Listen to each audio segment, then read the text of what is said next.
26 जनवरी 1935। श्री वांसबेंज ने पूछा, कुछ योगियों के पास चमत्कारिक सिद्धियां होती हैं। महर्षि का उनके बारे में क्या विचार है? महर्षि रमण कहते हैं, सिद्धियां सुनने से या देखने से जानी जाती हैं। इस प्रकार वे मन के ही क्षेत्र हैं। भक्त श्री ब्रंटन मद्रास के एक योगी के विषय में कहते हैं, जो हिमालय स्थित अपने गुरु से संपर्क बनाए हुए है। महर्षि कहते हैं, यह कार्य सर्व परिचित टेलीपैथी से अधिक आश्चर्यजनक नहीं है। बिना श्रोता के टेलीपैथी तथा बिना दृष्टा के टेलीविजन संभव नहीं। दूर से श्रवण करने अथवा समीप से श्रवण करने में क्या अंतर है? महत्व केवल श्रोता का है। बिना श्रोता के श्रवण नहीं और बिना दृष्टा के दर्शन नहीं। भक्त, आपका निर्देश यह है कि मैं दृष्टा पर ध्यान दूं, दृश्य पर नहीं। महर्षि कहते हैं, दृष्टा और दृश्य तो मन के उदय होने के पश्चात ही भासित होता है। दृष्टा, दृश्य एवं सिद्धियां भी मन में ही रहती हैं। भक्त, क्या अरुणाचल पर्वत पर ज्योतियों के प्रादुर्भाव का दर्शन हो सकता है? महर्षि कहते हैं, हाँ। भक्त, क्या कैलाश पर्वत पर वाराणसी आदि पवित्र क्षेत्रों में जाने से कोई मनोवैज्ञानिक प्रभाव पड़ता है? महर्षि कहते हैं, हाँ, पड़ता है। भक्त, क्या काशी में देह त्यागने से कुछ लाभ होता है? महर्षि कहते हैं, हाँ, इसका अर्थ तो वास्तविक काशी तथा वास्तविक देह त्याग का अर्थ जानने से ही स्पष्ट होगा। भक्त, आपका भाव यह है कि ये सब आत्मा में है? महर्षि कहते हैं, हाँ। भक्त, शरीर में 6 केंद्र हैं तथा उनके अनुरूप जगत में उतने ही केंद्र हैं? महर्षि कहते हैं, हाँ, जो जगत में है वह देह में है तथा जो देह में है वह जगत में भी है। भक्त, क्या काशी की पवित्रता केवल विश्वास मात्र है अथवा बाह्य रूप से भी वास्तविक है? महर्षि कहते हैं, दोनों हैं। भक्त, कुछ लोग एक तीर्थ स्थान की ओर आकर्षित होते हैं, कुछ दूसरे की ओर। क्या यह उनके स्वभावानुसार होता है? महर्षि कहते हैं, हाँ। तनिक विचार करो, तुम सब लोग भिन्न भिन्न स्थानों पर जन्म लेकर दूसरे देशों में निवास करने वाले आज यहाँ उपस्थित हुए हो। तुम्हें यहाँ किस शक्ति ने आकर्षित किया? यदि इसको जान लोगे तो दूसरी शक्ति को भी जान लोगे। 29 जनवरी 1935।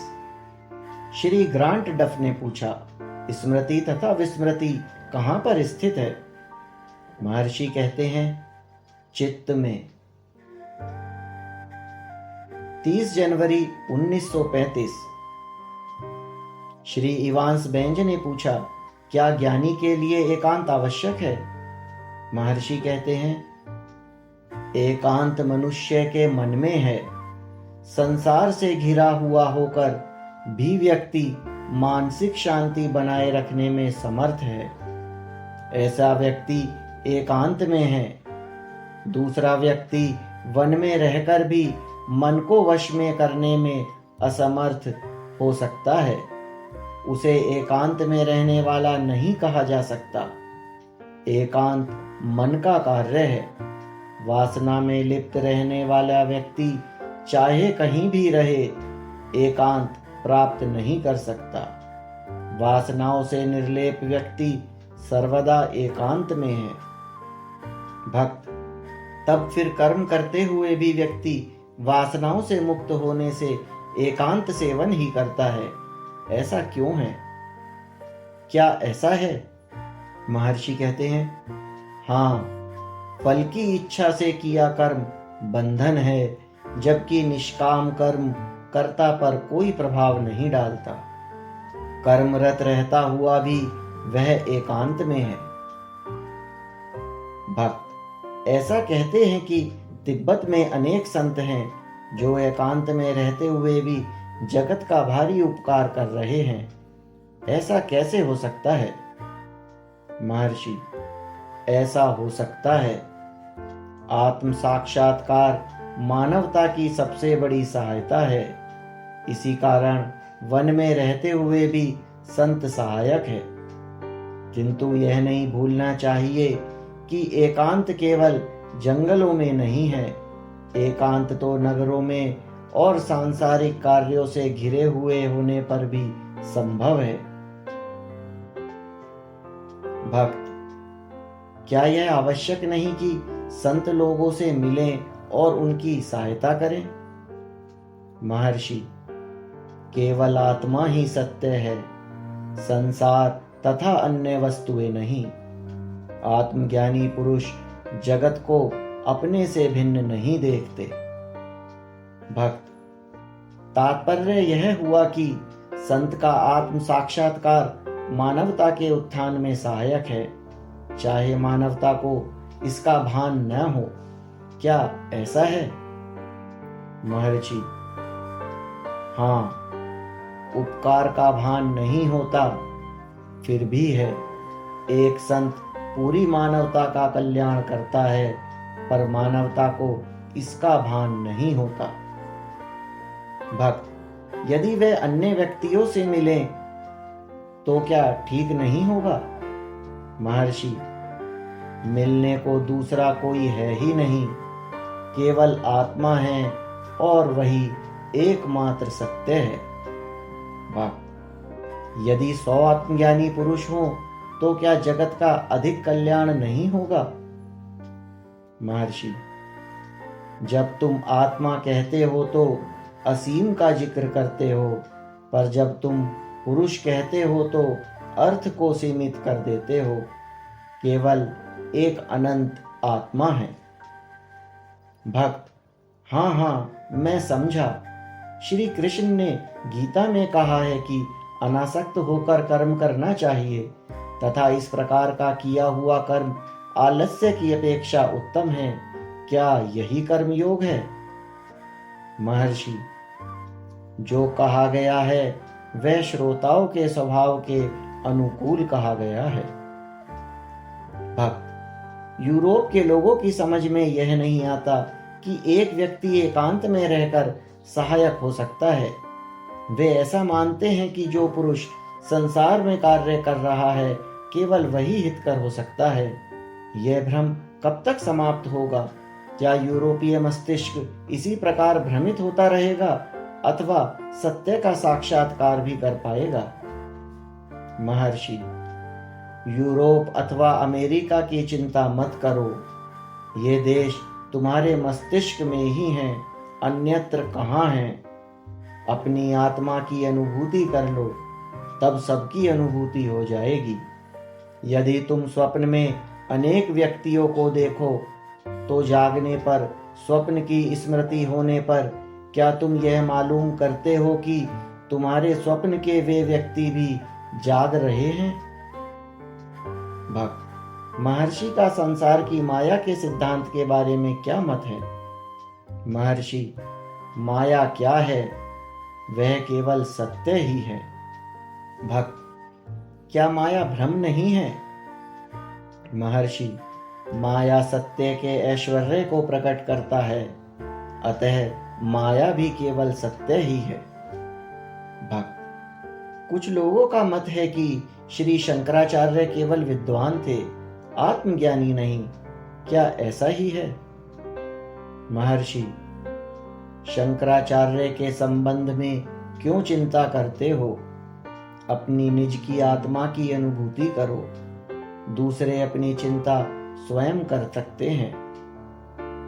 भक्त, जीसस क्राइस्ट ने लोगों को उनके रोगों से मुक्त कर दिया था। क्या यह केवल सिद्धि है? महर्षि, क्या जीसस को उस समय यह भान था कि वे लोगों के रोगों का निवारण कर रहे हैं, उन्हें अपनी शक्ति का भान भी नहीं रहा होगा। एक ऐसी कथा प्रचलित है कि जीसस ने एक बार एक अंधे व्यक्ति को दृष्टि प्रदान कर दी। कालांतर में वह व्यक्ति दुष्ट हो गया। कुछ वर्षों के बाद उस व्यक्ति की दुष्टता का परिचय पाने पर जीसस ने उससे इसका कारण पूछा।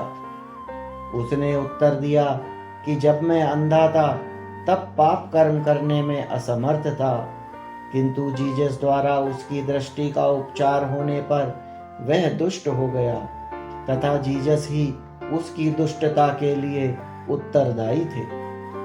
भक्त, क्या जीसस सिद्धियों से युक्त पूर्ण पुरुष नहीं थे? महर्षि, उन्हें अपनी सिद्धियों का भान होना संभव नहीं था। भक्त, क्या टेलीपैथी आदि सिद्धियां प्राप्त करना अच्छा नहीं है? महर्षि, टेलीपैथी या रेडियो से दूर के स्वर या दृश्य को सुनना एवं देखना संभव होता है। सामान्यतः यह भी सुनना अथवा देखना ही है। हम पास से सुने अथवा दूर से, इससे सुनने में कोई अंतर नहीं पड़ता। मुख्य तो दृष्टा अथवा सुनने वाला है। श्रोता तथा दृष्टा के अभाव में श्रवण तथा दर्शन संभव नहीं है। ये सब केवल मन की क्रियाएं हैं, इसलिए सिद्धियां भी केवल मन में ही होती हैं। वे आत्मा का स्वभाव नहीं है। जो वस्तु मौलिक न होकर प्राप्त की जाती है वह स्थायी नहीं हो सकती तथा प्राप्त करने योग्य नहीं है। ये सिद्धियां विस्तृत शक्तियों की सूचक हैं। व्यक्ति की शक्तियां सीमित होती हैं और वह दुख अनुभव करता है। सुखी होने के लिए वह इन शक्तियों में वृद्धि करना चाहता है, परंतु विचार करो, क्या ऐसा होने वाला है? यदि सीमित वस्तुओं से ही मानव इतना दुखी है, तब उनमें और अधिक वृद्धि होने से तो उनके क्लेशों का अनुपाततः बढ़ना निश्चित ही है। सिद्धियों की शक्ति किसी मनुष्य को सुखी नहीं कर सकती, वे तो उसे और अधिक दुखी करेंगी। इसके अतिरिक्त इन सिद्धियों का क्या प्रयोजन है? सिद्धियों का साधक इन शक्तियों के प्रदर्शन हेतु ही तो इनकी इच्छा करता है, जिससे कि अन्य लोग उसकी प्रशंसा करें। प्रशंसा ही उसका लक्ष्य होता है। जिसकी प्राप्ति न होने पर वह दुखी होगा, उसे अन्य प्रशंसा करने वालों की भी आवश्यकता होगी। संभव है उसको अपने से अधिक शक्तियों वाला पुरुष मिल जाए तो भी वह द्वेषवश दुखी रहेगा। बड़े सिद्ध को कोई और भी बड़ा सिद्ध मिल सकता है, और इसी प्रकार कोई ऐसा भी हो सकता है जो निमिष मात्र में सब कुछ नष्ट कर डाले। वही सर्वशक्तिमान सिद्ध है और वह है ईश्वर अथवा आत्मा। वास्तविक शक्ति कौन सी है? क्या वह ऐश्वर्य बढ़ाने के लिए है अथवा शांति के लिए? जिससे शांति की उपलब्धि हो वही सर्वोत्तम सिद्धि है। भक्त, किंतु यूरोप तथा अमेरिका की सामान्य जनता इस प्रकार के दृष्टिकोण को समझ नहीं पाएगी। उनका आग्रह तो शक्तियों का प्रदर्शन तथा भाषण द्वारा शिक्षण का ही रहेगा। महर्षि, भाषण से व्यक्तियों का बिना सुधार किए कुछ घंटे मनोरंजन हो सकता है, जबकि मौन स्थायी वस्तु है तथा सारी मानवता के लिए कल्याणकारी है। भक्त, मगर मौन तो समझ में नहीं आता। महर्षि, इससे कोई अंतर नहीं पड़ता। मौन तो भाषण ही है। मौखिक भाषण इतना प्रभावशाली नहीं जितना कि मौन। मौन तो अनंत भाषण है। पुरातन गुरु दक्षिणामूर्ति आदर्श हैं। उन्होंने मौन द्वारा ही अपने ऋषि शिष्यों को उपदेश दिया था। भक्त, परंतु तब उनको तो शिष्य उपलब्ध थे, वह ठीक था। अब परिस्थिति दूसरी है। अब तो शिष्यों को खोजना और उन्हें लाभान्वित करना है। महर्षि, यह अज्ञान का सूचक है। जिस शक्ति ने तुम्हें बनाया है उसी ने सारे जगत को रचा है। यदि वह तुम्हारी रक्षा कर सकती है, उसी प्रकार वह जगत की रक्षा कर सकती है। भक्त जीसस क्राइस्ट खोई हुई आत्मा का जिक्र करते हैं। उनके संबंध में भगवान के क्या विचार हैं? महर्षि कहते हैं, सोचो, बिछुड़ने के लिए है ही क्या? क्या कोई ऐसी वस्तु है जिसको खोया जा सके? जो स्वाभाविक है उसी का महत्व है। ऐसी वस्तु अनंत है तथा अनुभव से परे है। जो जन्म लेता है वह तो मरेगा ही, प्राप्त वस्तु तो त्यागनी ही होगी। क्या तुम्हारा जन्म हुआ है? तुम तो सदैव ही हो, आत्मा कभी नहीं खो सकती। भक्त, बुद्ध ने अष्टांगिक मार्ग का निर्देशन किया है तथा इसे सर्वोत्तम मार्ग बताया है जिससे कोई वियोग ही न हो। महर्षि कहते हैं, हाँ, हिंदू इसे ही राजयोग के नाम से कहते हैं। भक्त, आध्यात्म के जिज्ञासु के लिए क्या योग उपयोगी है? महर्षि कहते हैं, योग से मन को वश में करने में सहायता मिलती है। भक्त, किंतु इससे क्या उन सिद्धियों की प्राप्ति नहीं हो जाती जो घातक कही गई है? महर्षि, मगर तुमने तो अपने प्रश्न में परमार्थ के जिज्ञासु के बारे में ही पूछा था। तुम्हारा प्रश्न सिद्धियों के साधक के विषय में नहीं था।